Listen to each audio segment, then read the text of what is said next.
ప్రభువైన యేసుక్రీస్తు నామమున మీ అందరికీ శుభములు. మన యొక్క దిన భాగంలో నుండి యోహాన్ రాసిన ప్రకటన గ్రంథం 7వ అధ్యాయము 17వ వచనం. దేవుడే వారి కళ్ళ నుండి ప్రతి బాష్ప బిందువు తుడిచివేయును.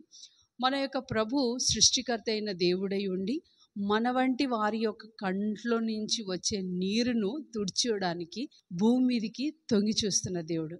ఇది ఎంతటి కరుణ, ఎంతటి సున్నితత్వం కలిగిన దేవుడు అని మనము భావించవచ్చు. మన కంట్లో నుంచి వచ్చే దుఃఖాన్ని ఆయన చూడలేడు, మనం బాధపడుతుండగా ఆయన చూడలేడు.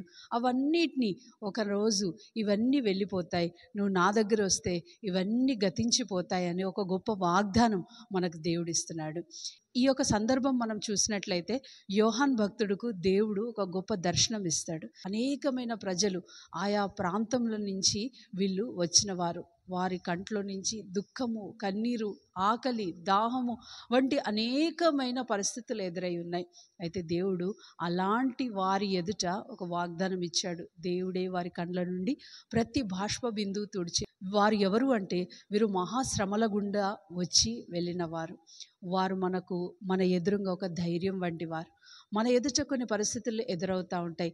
స్టెఫెన్ రాళ్లతో కుట్టబడినప్పుడు అక్కడ అనేకులు దుఃఖిస్తూ వచ్చారు. ఇప్పుడు కూడా మన పరిస్థితులు అలాగనే ఉన్నాయి. అనేకమైన సందర్భాలలో సంఘము భయంకరంగా హింసించబడుతుంది. దేవుని ప్రజలు చంపివేయబడుతున్నారు.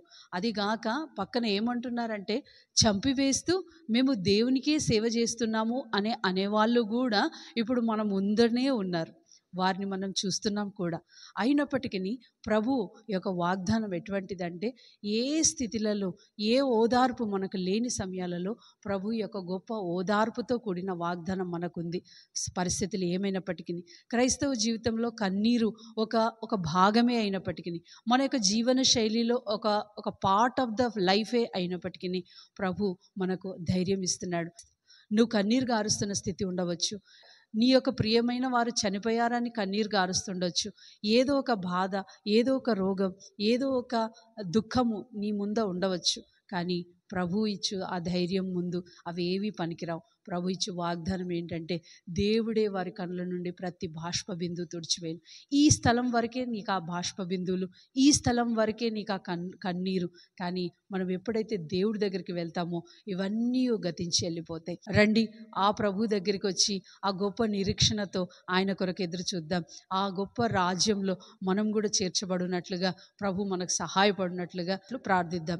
ప్రియమైన తండ్రి, యేసు ప్రభు ఘనమైన నామంలో నీ పాదాల చెంతకు వస్తున్నామయ్యా. దయతో మా ఎదుట ఉన్న పరిస్థితులు అన్ని అల్లకల్లోలమైనవి ఉన్నాయి, తుఫాన్లతో కూడినవి ఉన్నాయి, హింసించబడుతున్న పరిస్థితులు ఉన్నాయి, హేళన చేయబడుతున్న స్థితులు ఉన్నాయి. కానీ మా దేవా, మా కంట్లో నుంచి వచ్చే ప్రతి బాష్ప బిందువు ఇక తుడిచివేయను అనే వాగ్దానం ఇచ్చావు, ధైర్యం ఇచ్చావు.